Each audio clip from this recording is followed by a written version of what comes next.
That house is a perfect example of what a lot of these homes look like. It's without a roof, which means everything inside was damaged by water. You'll notice there's a pile of debris behind me. That's everything this homeowner had to throw out. Normally, these plants are about shoulder height and have a full canopy of leaves. But if you look, you can see the hail completely stripped the stalk of leaves and even broke the stalk on some of these plants entirely. This is exactly what you see at every single one of these properties, a spot in the fence where they cut through as they made their way down, stealing all of this heavy machinery. There is debris all over the ground here. It looks like pieces of wood were just picked up and torn off of homes, businesses, plenty of that in this area. It's according to a police report that 9-year-old boy was at fault for the accident. Now, this is the alleyway that boy was riding his bike out of, and the bus was coming this way on the street. It hit him from the right side. On Saturday, a lot of this trash was still scattered throughout the area. Now, if you'll walk with me this way, you'll notice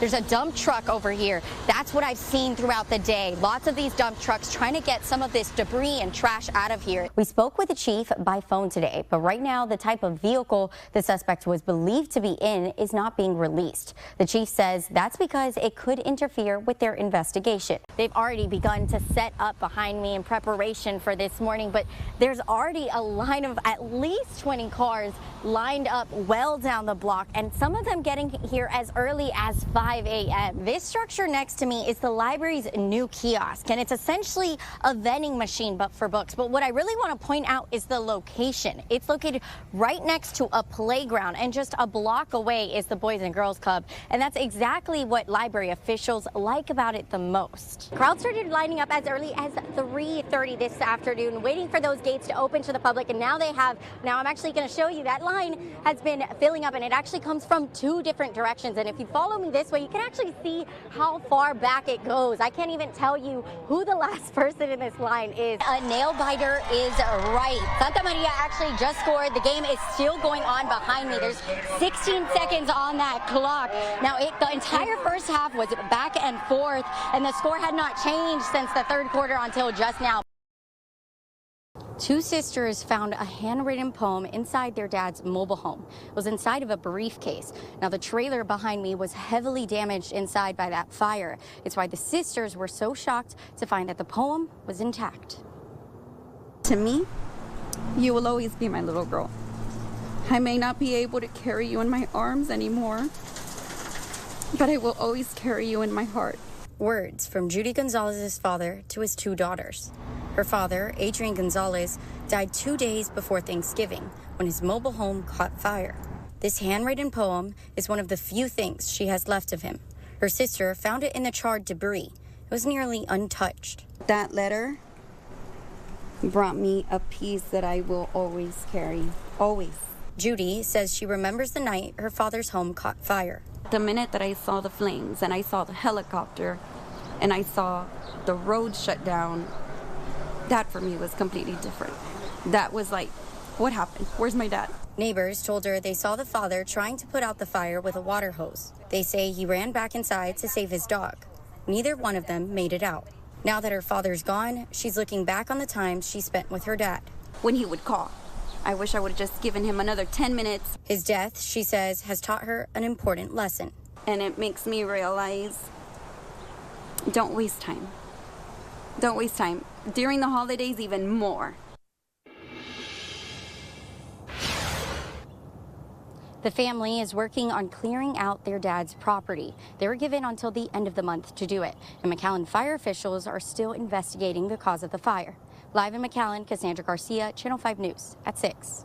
Meet Emilio and Jairo Alcala. Alcala. These twin brothers are 10 years old, 5th graders at Sergeant Leonel Trevino Elementary in San Juan. Their bond is indescribable because one will have the symptoms, but the other one will be feeling it. Or he'll be the one coughing, but he's the one that's sick. And that bond may have saved Jairo's life on Wednesday. Both of them were in the cafeteria, and I asked them to tell me what happened. I basically have a feeling like either something's bothering me or something's bad about to happen. So when that happens, I know it's going to be his thing that's going to happen to him. And moments later, I took a bite out of the burger. So then after that, I feel like I can't breathe, so I was like, what's going on? He's like, Mom, he looked red, like red to the point to where it was concerning. I ran to him, I asked him, are you okay? He told me no. He looked at me and like, are you okay? And I said, I couldn't talk, so I went. Without hesitation, his brother Emilio took action. This is what I did. You grab him like under the lungs, and then you go like that. He says he learned it from a choking safety video he saw in gym class at the start of the year. I really don't know what came over me, but all I know is that I just had to go and help him out before something worse was about to happen. So it made me so happy to know that, you know, my kids are listening and something positive came out of it and someone's life was saved. Very proud mama moment. He saved his life. And Jairo says he would do the same for Emilio. Anything to save his life. He was the one that saved my life. Cassandra Garcia, Channel 5 News at 6. Day after day, residents of the Lowell subdivision drive on these dirt roads. It's been like this for months now. They started on the street and they went to the next one and the next one and the next one, and they destroy everything. Residents were promised better drainage, new sidewalks, and newly paved roads when the city of Edinburgh broke ground on the multi-million-dollar improvement project in September of 2021. But now they feel like the city has left them in the dust. It's been 3 weeks since I've seen people working. They used to park the trucks in the back, but they're gone now. Take a look at this dirt. There's piles just like this all around the colonia from construction that's been left unfinished. And on the streets, there's nothing but dirt road. And when cars pass through here, they kick up the dust and it ends up in people's homes. You constantly have to be cleaning your furniture. And I hang clothes out back and I have to dust off the clothes, the furniture too, the cars. Everything gets covered in dust. And when it rains, residents say the dirt becomes an even bigger problem. When it rains, the dirt gets really nasty, and we have to go inside. And when you try to leave, the tires get stuck in the mud, and it's really messed up. For example, right now we're afraid that it's going to rain because we already know that our cars are going to get stuck. Channel 5 News was originally told in April the project was supposed to be finished in September, but delays have pushed the completion date to next January. We're still waiting to learn what those delays are.